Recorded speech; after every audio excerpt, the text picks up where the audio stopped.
नमस्कार, स्वागत है आपका के न्यूज में। मैं हूं आपके साथ विशाल पंडित। हम बात करेंगे अपनों का वार, बदले उम्मीदवार। अखिलेश यादव हैरान है, परेशान है। हर दिन उनकी पार्टी के लोग पहुंच जाते हैं किसी ना किसी का टिकट कटवाने। अब तक 5 लोकसभा टिकट बदले जा चुके हैं। कुछ और सीटों पर टिकट बदलने की तैयारी है। वहीं दूसरी तरफ बीजेपी है, जहां एक के बाद एक नाम फाइनल हो रहा है। बता दें कि समाजवादी पार्टी के सांसद एसटी हसन का टिकट कटने के बाद सपा के राज्यसभा सांसद जावेद अली खान ने ट्वीट कर कहा था, नवाबों के दौर में मुरादाबाद कभी रामपुर के अधीन नहीं रहा। दरअसल रुचि वीरा को टिकट दिए जाने से पार्टी के कई नेता नाराज हैं। रुचि वीरा को टिकट देने के लिए आजम खान ने वीटो लगा दिया था। बात सिर्फ मुरादाबाद की नहीं है, लोकसभा की कई सीटों पर टिकट तय करने को लेकर समाजवादी पार्टी में घमासान मचा है। लखनऊ में हर दिन अखिलेश यादव के सामने पंचायत हो रही है। ताजा मामला मेरठ का है, जहां पर जो तस्वीर आप अपनी टीवी स्क्रीन पर देख रहे हैं, इनका नाम है भानु प्रताप सिंह। इन्होंने पूरे देश में ईवीएम के खिलाफ मोर्चा खोला, एक नया एक्सपेरिमेंट किया भारतीय जनता पार्टी की तरह कि हम किसी को भी टिकट पर चुनाव लड़ाएंगे और हमारे कार्यकर्ता तैयार हो जाएंगे। ये समाजवादी पार्टी अखिलेश यादव की सोच थी, लेकिन ऐसा कुछ हुआ नहीं। जैसे ही भानु प्रताप सिंह को टिकट मिला, उन्होंने विरोध शुरू किया वहां के कार्यकर्ताओं ने, और बाकायदा खुल के नाम लिया जाए तो अतुल प्रधान ने। यह तस्वीर आपकी टीवी स्क्रीन पर है। अखिलेश के करीबी है और सरधना सीट से विधायक भी है। एक और भी आंकड़ा है, वो भी बताऊंगा कि किस तरीके से अखिलेश यादव के लिए मुश्किलें कम नहीं हो रही हैं। सपा ने मेरठ का प्रत्याशी बदला है। दल के अंदर 4 बार के विधायक रहे शाहिद मंजूर से राजनीतिक अदावत रखने वाले, शाहिद मंजूर 4 बार के विधायक और मुलायम सिंह यादव के बहुत करीबी हुआ करते थे, रखने वाले अतुल प्रधान को मेरठ का प्रत्याशी बनाया गया है। बिजनौर, मुरादाबाद, अमरोहा के बाद 5 लाख मुस्लिम आबादी वाले मतदाताओं को एक और झटका लगा। फिर बात की जाए तो मेरठ में दलित प्रत्याशी का समीकरण था। भानु प्रताप सिंह का टिकट कटा तो दलित को प्रत्याशी बनाना था, लेकिन दलित को टिकट ना देना दलितों के साथ धोखा है, यह कहा है योगेश वर्मा, पूर्व विधायक हैं हस्तिनापुर के। रफीक अंसारी है, विधायक है मेरठ से सपा के। उन्होंने कहा राष्ट्रीय अध्यक्ष अखिलेश यादव ने प्रत्याशी बनाने का जो निर्णय लिया वो सिराखों पर है। टिकट, ये भी नामांकन पत्र ले आए थे।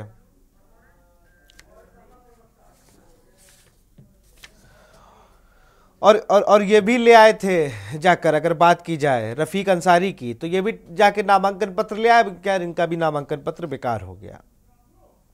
मेरठ में मुस्लिम समाज की आबादी प्रभावशाली है, पहले मुरादाबाद और अब मेरठ। सवाल उठ रहा है कि मुस्लिम समाज में बाहुलता सीटों पर अखिलेश यादव मुस्लिम उम्मीदवार उतारने में क्यों घबरा रहे हैं। वजह यही है कि मायावती की अगुवाई वाली बहुजन समाजवादी पार्टी आक्रामक मुस्लिम पॉलिटिक्स जो कर रही है, उसके तहत ये पूरा जो सिनेरियो है वो बिगड़ा है। हमारे साथ मोहम्मद साजिद हैं, सपा के प्रवक्ता। बहुत बहुत स्वागत है आपका। राजू शर्मा हमारे सहयोगी संवाददाता है मेरठ से। आशीष यादव पश्चिमी यूपी के ब्यूरो चीफ हैं, वो थोड़ी देर में जुड़ेंगे हमसे। और संदीप मिश्रा लखनऊ से जुड़ चुके हैं। सबसे पहले संदीप, समाजवादी पार्टी के कार्यालय में रोज एक नया जमावड़ा लगता है। रोज एक प्रत्याशी के विरोध में 10 कार्यकर्ता वहां से पहुंचते और अखिलेश यादव बाकायदा उनका नाम काटने का भी काम करते और दूसरे प्रत्याशी को रातों रात टिकट दे देते हैं।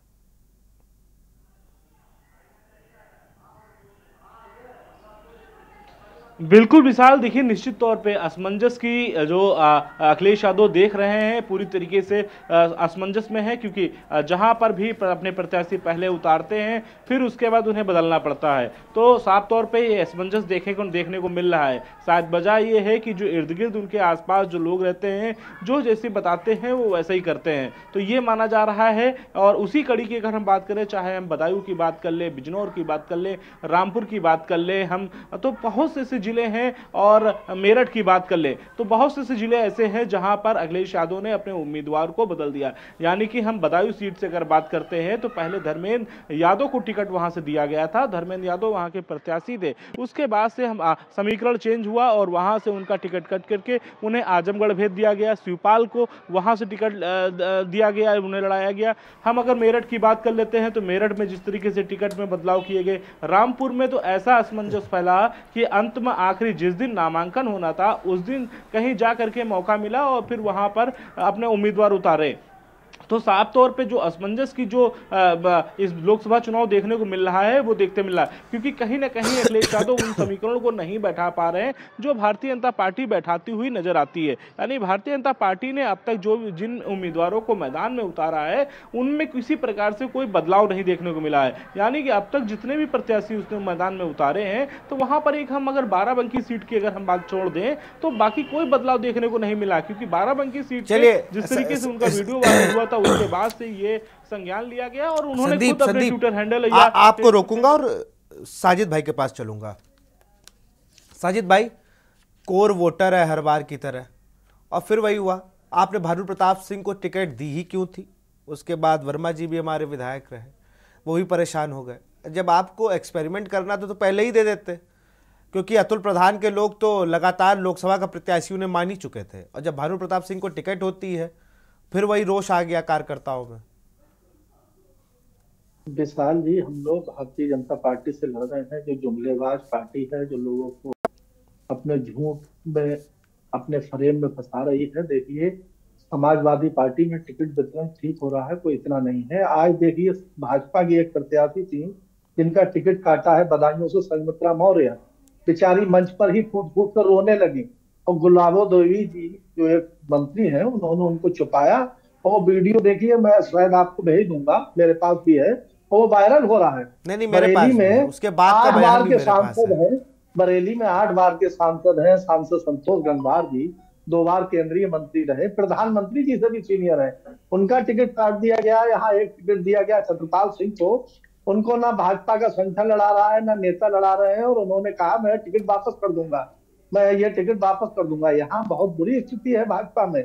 और ये यहीं का नहीं है, एक उपेंद्र रावत जी हैं जिनकी तत्कथित वीडियो वायरल हुई थी बाराबंकी से, और सत्यदेव पचौरी हैं, कानपुर के सीनियर लीडर हैं, वरुण गांधी 3 बार के सांसद हैं, वहां का भी यही आलम है, उनका टिकट काट दिया गया। मैं टिकट काटने की बात ही नहीं कर रहा, मैं कह रहा हूँ ठीक बात है, टिकट कट गया तो ये तो कन्फर्म है कट गया, और देने के बाद जो हो रहा वो सही है। आपने भानु प्रताप सिंह को टिकट दिया, वो नामांकन पर्चा ले आए, ऐसे तमाम नेता जो नामांकन पर्चा ले आए हैं और फिर उनका टिकट वापस होता है।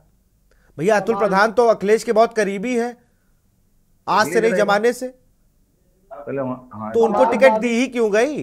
भानु प्रताप सिंह को उन्हीं को दे देते सीधे, हर मोर्चे पर सफल हो सके, और कार्यकर्ताओं की राय के बाद टिकट दे रही है। कार्यकर्ता की एक राय कहती कि मुरादाबाद में केएसटी हसन को टिकट दो, और वही कार्यकर्ता जब रुचि वोरा का पुतला फूक रहा तो वो कार्यकर्ताओं की राय नहीं है, तब तो आजम खां चल गए वहां पे। एसटी हसन साहब जो है वो समाजवादी पार्टी की जो प्रत्याशी है उनको चुनाव लड़ा रहे हैं। नहीं, मना कर दिया, हम नहीं लड़ाएंगे, मना कर दिया, वो लड़ा रहे हैं। जो खबरें हैं उन्होंने मना कर दिया कि हम चुनाव नहीं लड़ाएंगे। उन्होंने कहा कि जो पार्टी का फैसला है, मुझे मेयर बनाया पार्टी ने, सांसद बनाया और घर से बुला के बनाया, उस समय वो टिकट भी नहीं मांग रहे थे, तो उनका कहना है कि मुझे पार्टी ने बनाया, और अब जो कहीं ना कहीं लोग पुतला जला रहे हैं, ये विपक्ष की चाल है। भारतीय जनता पार्टी कुछ भी करा सकती है, जब जो है वो 2 मुख्यमंत्रियों का देश के जो है वो जेल में डाल सकती है, लगातार जो है वो ईडी सीबीआई के लगातार छापेमारी करा सकती है विपक्ष पे, तो धरना प्रदर्शन कराना कोई बड़ी बात नहीं है, वो तो कहीं भी कुछ करा सकते हैं। तो अरे किसी दूसरी पार्टी के कार्यकर्ताओं से कोई एक और पार्टी धरना प्रदर्शन करा सकती है क्या? पीछे बैकअप दिया जाता है, कितना बड़ा आंदोलन खड़ा हो गया था अन्ना जी का, तो उसके पीछे कौन था आपको मालूम नहीं है क्या? उससे ज्यादा भ्रष्टाचार आज नहीं बढ़ा है। भ्रष्टाचार में जो भाजपा, भ्रष्टाचार बहुत हुआ, भ्रष्टाचार बहुत हुई, महंगाई उसमें डूब चुकी है, महंगाई कहां से कहां बढ़ के पहुंच गई है। जो सपा में इंटरनल चल क्या रहा है ये बता दीजिए, सपा में चल किसकी रही है? सपा में चल किसकी रही है? उनके 9 रत्नों की चल रही है, उनके 9 रत्नों की चल रही कि अखिलेश यादव की चल रही, कार्यकर्ताओं की चल रही है? व्यक्तित्व है, उसकी सहमति के बाद ही फैसला होता है, उसी के बाद ही टिकट दिया जाता है, वही दिया जा रहा है। और आज आनंद भदौरिया से परिचित है आप? संघमित्रा मौर्य जी मैं वहां रो रही है मंच पे, और एक महिला का मेरे टिकट सवाल का काट दिया है। आनंद भदौरिया से परिचित है आप? महिला का टिकट काट दिया है। अरे आनंद भदौरिया से परिचित है आप? आनंद भदौरिया से देखिए, परिचित है आप? एमएलसी रहे। समाजवादी पार्टी का छोटा सा कार्यकर्ता हूँ। अब समझ लीजिए, धौरारा से उनको टिकट नहीं मिल रही थी। जब पता चला कि अखिलेश जी ने मना कर दिया, टिकट नहीं देंगे, तो वो 2 महीने पहले से वहां जाके मोर्चा खोल दिए। वहां जाकर उन्होंने बैक टू बैक लोगों से मिलना शुरू कर दिया, ये कर दिया। तो अखिलेश यादव ने शब्द पर टिकट दिया कि तुम्हारा आखिरी टिकट है, अब टिकट नहीं देंगे इसके बाद। वो तो इनके दोस्त है और चुनाव नहीं जीत पा रहे हैं वो। और मैं खुल के नहीं, मैं तथ्यों के साथ बता रहा हूँ, मैं कोई ऐसी बात नहीं कर रहा कि भाई समाजवादी पार्टी में सब कुछ ठीक नहीं है। कन्नौज से प्रत्याशी अभी तक नहीं, जो आपकी कोर सीटें वहां तो प्रत्याशी लाइए। अरे आप समाजवादी पार्टी के प्रत्याशियों के और समाजवादी पार्टी के टिकट वितरण पे लगे हैं। आप बताइए कि भाजपा की क्या स्थिति है? भाजपा अभी 12 टिकट जो है फाइनल नहीं कर पाई है। तो समाजवादी पार्टी के भी 2-4 सोच समझ के दिए जा रहे हैं। वहां तो लगभग टिकट सबको मालूम है। मैं टिकट देने की बात ही नहीं कर रहा हूं, मैं कह रहा हूं टिकट बार बार बदला जा रहा है। गौतम बुद्ध नगर में नागर को टिकट दिया, फिर राहुल अवाना को दिया, फिर नागर को दिया, फिर राहुल अवाना को दिया, आखिरी में नागरबाजी मार गए और ये कहा गया कि भविष्य में आपको समझा जाएगा। और 75 में से केवल 63 के टिकट घोषित हुए हैं। अभी 12 सीट के टिकट घोषित नहीं किए हैं। उन्हें भी डर है कि कहीं ऐसा ना हो बरेली की तरह हमारे भी वापस कर दें कि साहब हम नहीं लड़ पाएंगे, जो टिकट रख लीजिए। कई जगह आप बंगाल में टिकट वापस हो गया, कई जगह टिकट वापस हुआ है। बरेली में बड़ा स्थिति खराब है। आज मुख्यमंत्री जी को आना पड़ा है और उनको बैठ के जो है वो कंफ्यूजन दूर करा रहे हैं कि साहब जो है वो इनको लड़ाई है चुनाव। सर पैराशूट प्रत्याशियों में बीजेपी बहुत आगे है। वो किसी को भेजती है, संगठन लड़ाता है, मैं तो ये जान रहा हूं।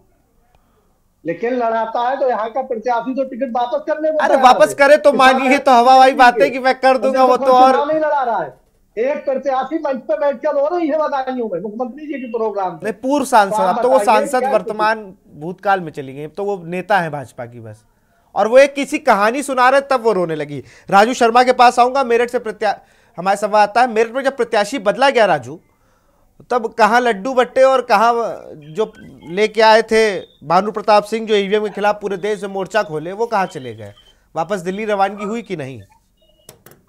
हाँ बिल्कुल, देखिए समाजवादी पार्टी ने भानु में प्रत्याशी बनाया मेरठ हपुर लोकसभा सीट पे। तो तमाम जो मिठाइयां बंटनी थी वो दौर शुरू हुआ। ईवीएम को लेकर एक बड़ा अभियान भानु प्रताप ने चलाया था, उसकी चर्चाएं शुरू हुई। साथ ही मंदिरों को लेकर उनका एक बयान भी आया था कि मंदिर तोड़ देने चाहिए, इस तरह के एक बयान भी उनका काफी वायरल हुआ था। तो उसके बाद उसका जो पूरा विरोध था वो पूरा शुरू हुआ और तमाम जो समाजवादी पार्टी के कार्यकर्ता थे वो पहले से ही विरोध में थे, क्योंकि भानु प्रताप जो है वो बाहरी प्रत्याशी थे, मूल रूप से बुलंदशहर के रहने वाले थे और वर्तमान में सुप्रीम कोर्ट दिल्ली में प्रैक्टिस कर रहे थे। तो तमाम जो विरोध है समाजवादी पार्टी के कार्यकर्ता कर रहे थे, चाहे अतुल प्रधान की बात हो, योगेश वर्मा की बात हो, या रफीक अंसारी फिर या शाहिद मंजूर की बात हो, तमाम जो समाजवादी पार्टी के स्थानीय बड़े दिग्गज नेता थे वो भानु प्रताप के विरोध में थे और विरोध लखनऊ तक किया जा रहा था। बताया गया था कि एक महीने पहले जो तमाम जो ये लीडर है दिग्गज जिन्हें हम बता रहे हैं वो वहां पर पहुंच गए थे, लखनऊ में डेरा डाले हुए थे और तब से ही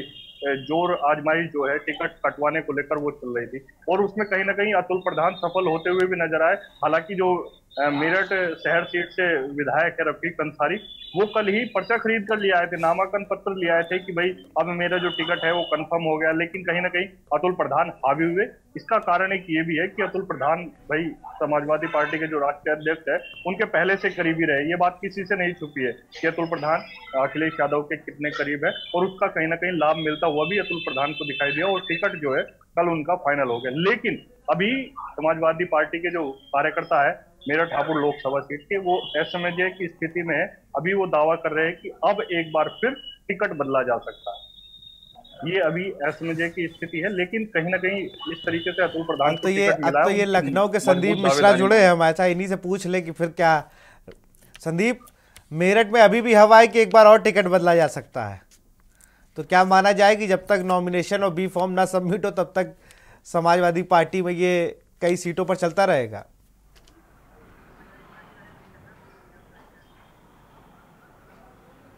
बिल्कुल विशाल, देखिए जो कसमकस है वो तेज हो गई है और लगातार जो है चर्चाओं का विषय बना हुआ है, क्योंकि समाजवादी पार्टी के बाहर भी अगर देखा जाए तो लगातार यही चर्चा हो रही है और चर्चा होनी भी लाजमी है, क्योंकि जिस तरीके से लगातार जो है कई प्रत्याशियों के जो टिकट पहले घोषित हुए, फिर उसके बाद उन्हें बदल दिए गए, फिर उसके बाद दूसरे नाम की चर्चा हुई, फिर जाकर के दूसरे नाम पर चर्चा होती है, तो तमाम जो असमंजस की जो स्थितियां हैं वो बनी हुई हैं। उनके पार्टियों में भी लगातार जो है उथल पुथल चल रहा है।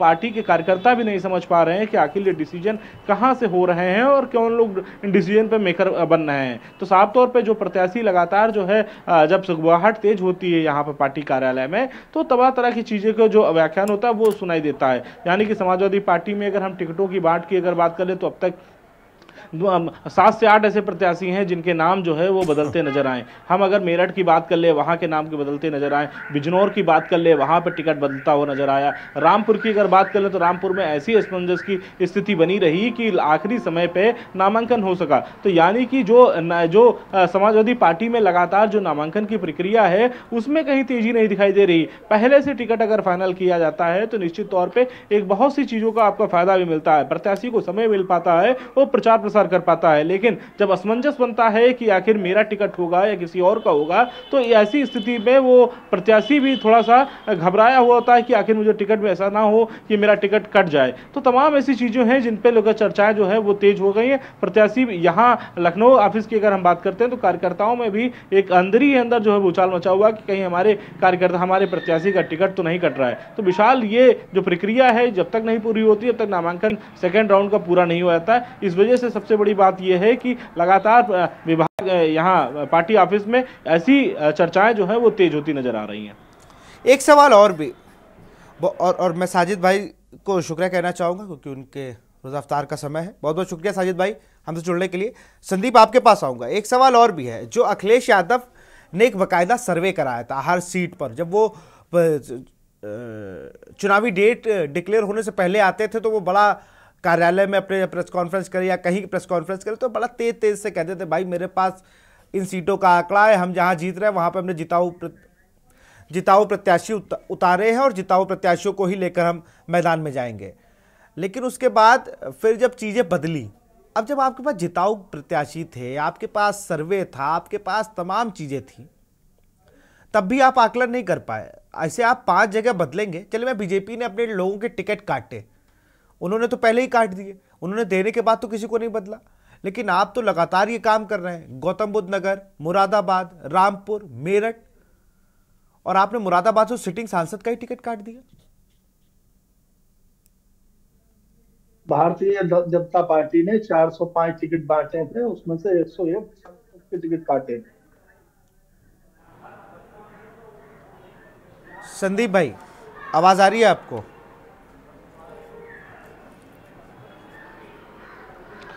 बिल्कुल विशाल, देखिए विशाल, एक बात समझनी होगी कि जिस तरीके से हमने समाजवादी पार्टी में देखा, और एक चीज़ और विशाल हम गौर करना चाहेंगे, वो थोड़ा सा पीछे हम थोड़ा सा चलेंगे तो 2019 के चुनाव जो हुए थे, 2019 के चुनाव को आप अगर देखेंगे तो वहाँ पे समाजवादी पार्टी कहाँ पे खड़ी थी। समाजवादी पार्टी को एक डर था, एक भय था कि इस बार की जो 80 लोकसभा की सीटें हैं वहाँ पर हम कितना स्टैंड कर पाएंगे। शायद यही सबसे बड़ी वजह रही है कि उन्होंने दलित वोट बैंक को अपनी तरफ करने के लिए उन्होंने मायावती के साथ हाथ मिलाया था। हालांकि बसपा जब वहाँ साथ में आती है तो कहीं ना कहीं उसका फायदा जो है वो बसपा को होता है। बसपा का अपना जो वोट कोर बैंक है वो पूरी तरह बसपा की तरफ जाती है। फिर उसके बाद हम 2022 के चुनाव की अगर हम चर्चा कर लें, विधानसभा चुनाव की चर्चा कर लें, तो वहां पर भी यही स्थिति देखने को मिली थी, असमंजस की स्थिति। अखिलेश यादव ने जो बहुत से प्रत्याशी थे जिनको पहले टिकट दिए, फिर उसके बाद टिकट उनके वापस लेते हैं, नए दूसरे प्रत्याशी को खड़ा करते हैं। अब सेम स्थिति अगर हम देखी जाए तो वो लोकसभा चुनाव में देखने को मिल रही है। जो उदाहरण है, हम अगर मुरादाबाद की बात कर लें, रामपुर की बात कर लें, मेरठ की बात कर लें, तो ये एक उदाहरण है। लगातार प्रत्याशियों के टिकट बदले जा रहे हैं, एक्सचेंज किए जा रहे हैं, नए नए प्रत्याशी, एक्सपेरिमेंट किया जा रहा है। तो ये एक्सपेरिमेंट करने का वक्त नहीं है, समय नहीं है अखिलेश यादव के पास में, क्योंकि जो अब वक्त बहुत ज़्यादा नहीं बचा है। प्रत्याशी अगर टिकट फाइनल होता है तो अपने अपने क्षेत्र में जाकर के वो प्रचार प्रसार करेगा, ना कि वो लखनऊ के चक्कर काटेगा। तो साफ है कि ऐसी स्थिति पर लगातार जो है प्रत्याशी असमंजस में रहता है कि कहीं ना कहीं अगर टिकट कटता है है तो क्या स्थिति रहेगी मेरी, क्षेत्र में जो हमने जो पोस्टर बैनर जो लगा दिए हैं आखिर उसका क्या प्रभाव पड़ेगा। तो ये एक स्थिति जो है उससे निकलना होगा। साफ तौर पे जो हम मेरठ की बात कर लेते हैं और अतुल प्रधान की बात कर रहे थे, तो जिस तरीके से पहले उनका टिकट, मैं वही कह रहा हूं कि जिस तरीके से अब सारे प्रत्याशी अगर बार बार दौड़ के केंद्रीय कार्यालय ही आ जाएंगे तो क्या ही करेंगे। बहुत बहुत शुक्रिया राजू हमसे जुड़ने के लिए, और संदीप आपका भी बहुत बहुत शुक्रिया।